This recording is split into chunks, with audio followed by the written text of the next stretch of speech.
Father Bob Warren of the Franciscan Friars of the Atonement. Thank you for listening to this rebroadcast of the Ave Maria Hour radio show. The Friars' popular Ave Maria Hour was first brought to the radio airwaves in 1939, recorded in New York City and on the mountainside grounds at Graymoor, a home in Garrison, New York. These timeless classic stories of the Bible and the lives of the saints came to life each week through dramatic reenactment by professional actors and actresses. You know, friends, Christ once said, "Do not hide your treasure under a bushel." In saying this, he meant share your gifts, share your talents. The Friars of the Atonement feel the message in these broadcasts remains as powerful and timely as when they were originally aired, and we are so happy to be able to share them with you today. To learn more about the missions and ministries of the Friars of the Atonement, I invite you to visit our website, www.atonementfriars.org. In the meantime, sit back and enjoy this rebroadcast of the Ave Maria Hour.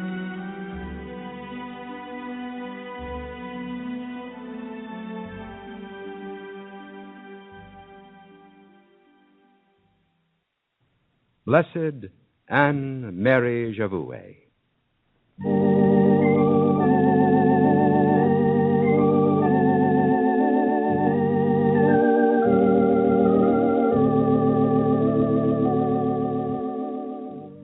Father Paul, are there many black people in the world?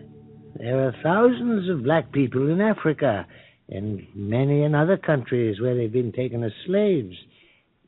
My child, why do you ask? The other night, my cell was filled with children with dark skins, some black, some brown. I don't understand, Anne. What do you mean? You remember I once told you that when I was 19, I vowed to become a nun and teach the children of the poor? Yes, I remember. Of course, Papa wanted me to marry. The only reason he consented to my entering the convent was to let me prove to myself I had no religious vocation. I know, but you were telling me of the children in your cell. I have to go back a bit so you'll understand. At first, I was very happy here. Then, for no reason I can explain, I became uneasy. I had doubts. I recall. About 2 weeks ago, unable to sleep, I was praying, asking God what he wanted of me, when I heard a voice, clear and distinct, say to me, "Anne Mary, you will do great things for me." 3 nights ago. Oh, Father Paul, you must believe My me. child, what do you wish to tell me? I awakened from a sound sleep. My cell was filled with children. Their skins dark, their teeth gleaming white, their hair black and curly. Some had only a cloth about them, others no clothing at all. And they were all so friendly, holding out their hands, smiling at me. Did they speak? No. Then a woman appeared, dressed in a habit I'd never seen before. She spoke in the same voice I heard weeks before and said, "God gives you these children. He wishes you to form a congregation to care for them. I am Teresa and will be your protectress." Then she and the children vanished. And are you sure this wasn't a dream? Oh, very sure. And to convince myself, I got up and walked to the window and looked down into the garden. Then I knelt in prayer. But instead of words of prayer coming from my lips, I heard myself assuring St. Teresa, "I will care for them. I will care for them." And are you convinced that this is a truly inspired visitation? Hourly, I've prayed God for instruction. I firmly believe he has sent St. Teresa. Do you wish to continue your novitiate? The novices here are to become sisters of charity. God has instructed me to found a congregation of my own. Careful, my child. Don't let pride lead you astray. Oh, Father, I shall be guided only by God's will. When do you wish to leave? My parents visit at the end of the month. I shall return home with them.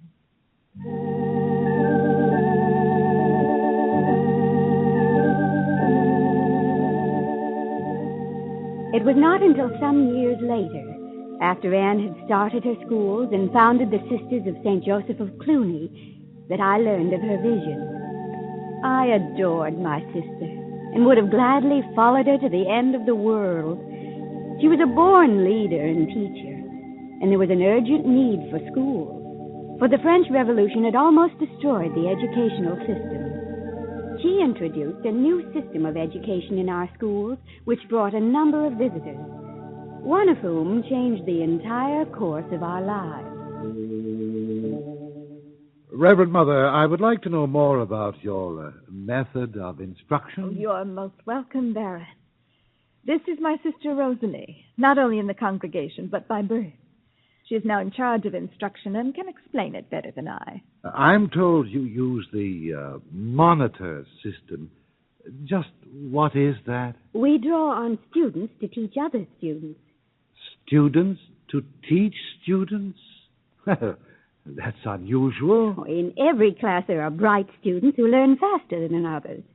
We accelerate their instruction, and when they're qualified as monitors, they teach the slower students. Oh, I see. I assume that helps solve the teacher shortage. And not only that, the monitors, because they are closer to students' problems and speak their language, can often make things plainer than a professional teacher. Moreover, monitors are less impatient with the slow learners. Well.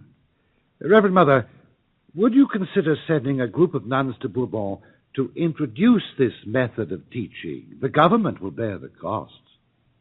I'll consider it if arrangements can be made with the minister of worship. I'll attend to that. By the way, where is Bourbon? Oh, well, it's a delightful island in the Indian Ocean, some 400 miles east of Madagascar. A wonderful climate, fine people living in many small villages. Europeans? No, there are very few Europeans. The population is made up mostly of black people. Black? Mostly black?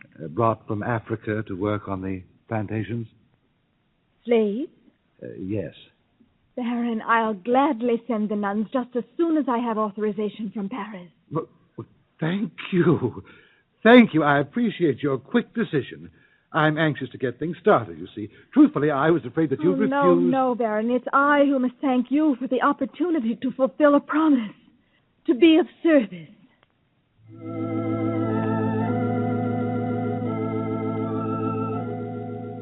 Anne desperately wanted to go with the four sisters who left for Bourbon July 28, 1817. But she had to remain in France to guide the affairs of the growing congregation. It took 6 months to reach Bourbon. From each stop on the way, glowing letters came back, telling of wonderful receptions and of the sisters' eagerness to start work. But after their arrival, the letters were different in tone. Mother Marie writes from Bourbon. The school promised is not ready. We're living in a poorly equipped hospital. To keep busy, we're doing what we can to care for the sick. Bourbon's not the paradise the Baron described. The weather is extremely hot, the country far from prosperous. The island governor is annoyed because we cannot at once put our system of instruction into effect, that we have to start with illiterate students, and there are none advanced who can act as monitors. You did tell them to expect disappointment and hardship. Oh, they're lonely. They're writing home asking for news of their friends and relatives. Write to them in my name and tell them that when they're busy with the task for which they were sent, they'll have no time for personal woes. Tell them not to be disturbed by thought of failure. God has not exempted us from failure. Tell them to watch over each other and to guard against the human weakness that can drive them apart. That they are 4 people with one heart and one soul. Tell them confide in each other. For pain shared hurts less than pain harbored within oneself. Tell them to fulfill their mission, to win all for Christ. And if they will keep that in mind, they will be happy. And it was as she said. When the school was ready, the sisters were too busy for anything else. Within a few months, the governor was asking for more nuns to open another school. Paris received such excellent reports of our schools that Anne was asked to open others in the West Indies, French Guiana, and Senegal. Then the British made a request through official French channels for schools in their territories in West Africa. I was selected as Mother Superior for the group sent to Senegal. We were stunned by what we found. Conditions were so terrible, I never described them in detail in my letters. Within a few years, 4 of the sisters were unable to work, and I had to ask for a replacement. The reply was prompt. Anne herself arrived. Anne! Oh, Anne! Oh, Anne, you don't know what it's been like, the heat, the filth, the indifference, even hostility of the colonists. Oh, Anne, I'm so glad to see you. I've reached the breaking point. Rosalie, dear, you may cry for 1/2 minute as my younger sister, and then you will place yourself under obedience again. No, I'm all right. Just the sight of you was all I needed. Wait until the others know you're here. You may call them in a moment. What in the world are you doing here? How did you manage to leave? I've wanted to come for a long time, but problems at home always got in the way. I decided there was only one way to do it. I told no one I was leaving. I boarded the ship with the replacement group after mailing instructions to Sister Clotilde, who is in charge until my return. You are all to pack and go home. Oh, but who will supervise the work here? I shall. Oh, you can't. You can't stay here. You're needed in France. So it seems. At every stop, there were letters by fast packet from Clotilde, the Minister of Worship, Department of the Navy, all saying I must return at once. You must return. What will the congregation do without you? Now, it's decided. You're all going home. Heaven knows you've done your work here and need a rest. I didn't ask for a replacement for myself. Sister Clotilde writes of nothing but problems. I'll never get anything done if that keeps up. You will return and take my place in France. Furthermore, I want to prove I'm not a poor manager. Oh, everyone knows you're a wonderful manager. Not if I founded a congregation that ceases to function when I'm away. Now, go tell the others I'm here.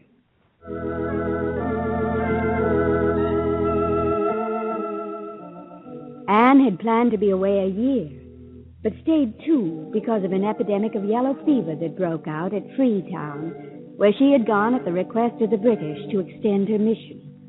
She worked to exhaustion, came down with a fever, and almost died.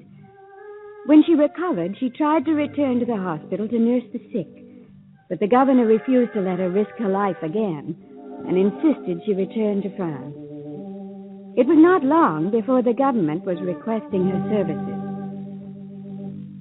Reverend Mother, the government wants to establish a colony of French settlers in Guyana, and they'd like you to lead it.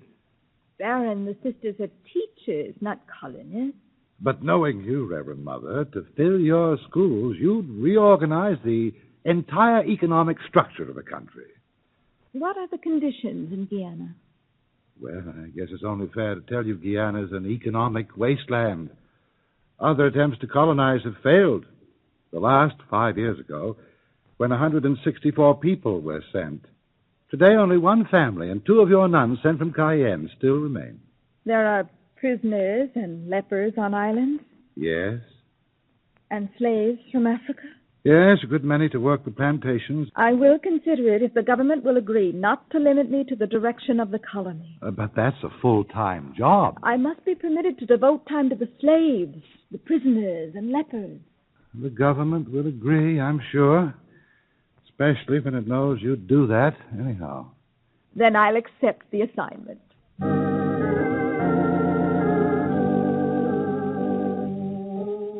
On June 26, 1828, 2 ships with 36 nuns and 88 settlers left Brest for Cayenne. Anne warned the nuns, "I'm taking you into purgatory." On arrival, she called on the governor. I've come to pay my respects. We're fortunate to have you, madame. You're a brave woman. One need not be brave when among friends. You're attempting to settle in the most difficult section of Guyana. Look at the map. This is the Mana River. We follow it upstream to this point, New Angoulême, your destination. You'll find only one family from the last colony. And 2 sisters of St. Joseph. 2 sisters, a few blacks and Indians who hang about in the jungle and come out when they're hungry or ill. I visited the place once. It's not pleasant. We're used to unpleasantness. What can I do for you? I would like to get started. How soon can we leave? When would you like? Tomorrow, if possible. It's possible, but you should rest after your long journey. Besides, a number of parties have been planned for you. Oh, I regret I must refuse all invitations. We've not come to attend parties, but to work. A boat will be ready in the morning.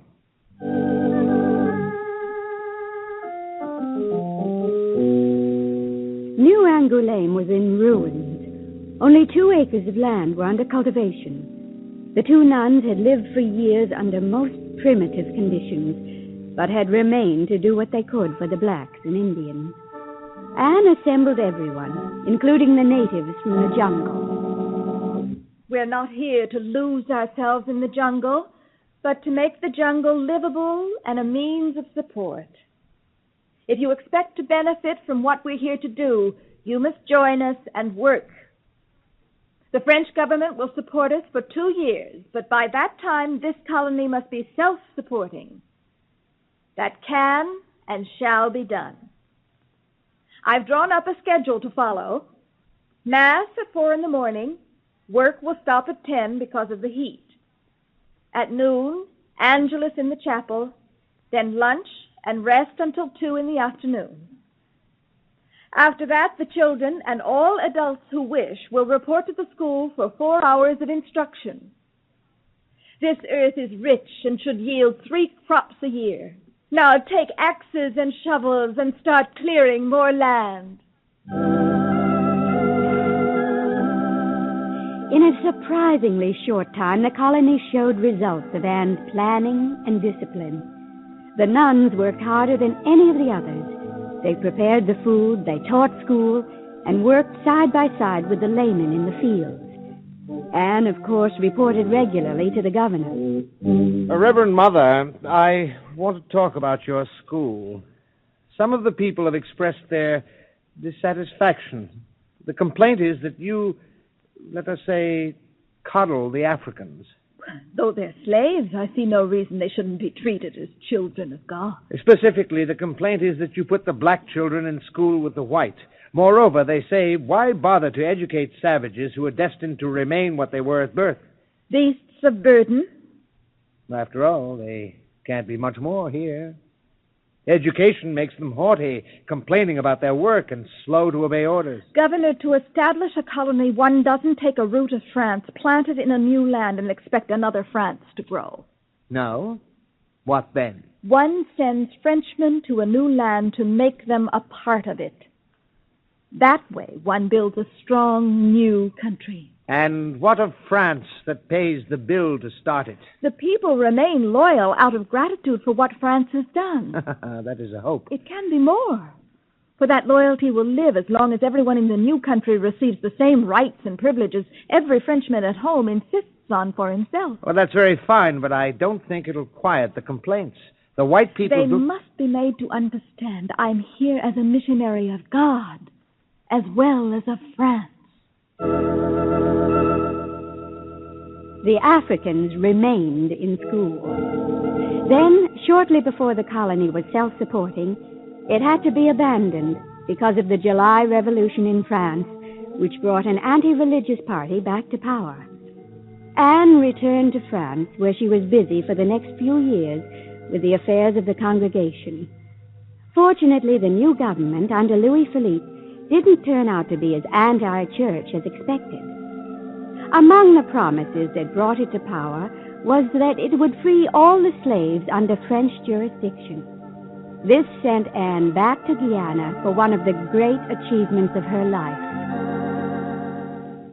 Reverend Mother, the bill freeing the slaves has just been signed. Oh, at last. The church has preached it for years. Yes, but now the government has a problem. You see, immediate freedom would be too great a burden on the colonists who rely on their labor. So it's decided they should be put on probation for 7 years, during which time they must prove themselves useful members of society or return to slavery. After doing hard work for years, making their owners rich, they have to prove themselves useful. But surely you can see the problem if thousands are freed with no work, no homes to go to. They need training and education. Exactly. And that's just where you come in. In Cayenne, there are 500 slaves who've just walked off the plantations. They're not Christian. The only work they know is farming. Now, we want you to go to Guyana and train them to be self-supporting. The government will pay the cost and will cooperate fully. Reverend Mother, you are the person to do it. Please tell me you'll accept. It's impossible to refuse. Good. Will you draw up a plan and bring it to Paris as soon as possible?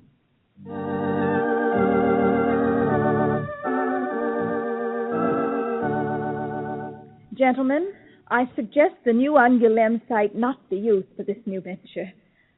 The Mana Plateau is cooler and less subject to malaria. And when the slaves are completely free, there's good land and enough to give them a plot of their own. It's an excellent place to grow sugar, which can be used to make rum as soon as a distillery can be built. It will soon pay its own way.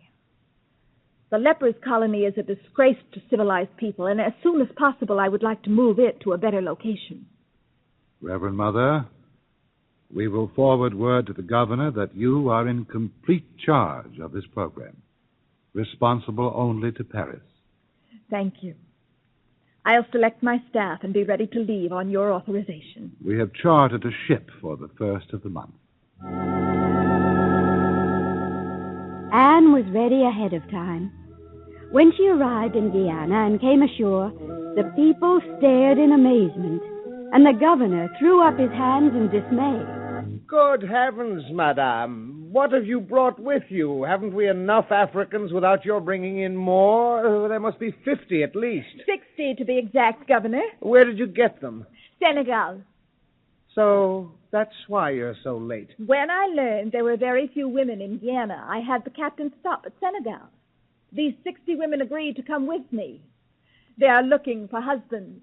But these people don't know the meaning of marriage. They will. These girls are all Christians, and only men who become Christians will be permitted to marry them. Madame, some of these men have never spoken to a woman or even seen one. I don't know just how to put it, but how are you to prevent unfortunate happenings? I fully understand and appreciate your delicacy, Governor, and have made the necessary rules. Such as? Each Sunday afternoon, the bachelors may call at the dormitory where a sister will be in charge. When a girl finds a suitable mate, and that means one who is baptized and attends church, marriage can take place. All this will take time. A colony is not built in a day, nor was my congregation. So, can a ship be made available to take us upriver? In a few weeks, 1 square mile of jungle was cleared. A school, a clinic, a chapel, a convent for the nuns and unmarried women were built. A town was laid out, a distillery built from which the famous Mana rum was sent abroad. How well I remember one of her letters. If you could only see this population, whose aspect was so formidable and uninviting 2 years ago.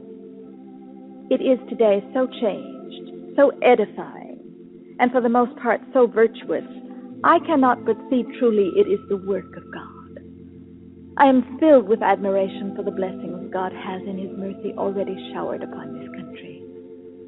One day the Lord will be more faithfully served here than He is by the civilized inhabitants of other colonies. May it be so, is my heartfelt prayer.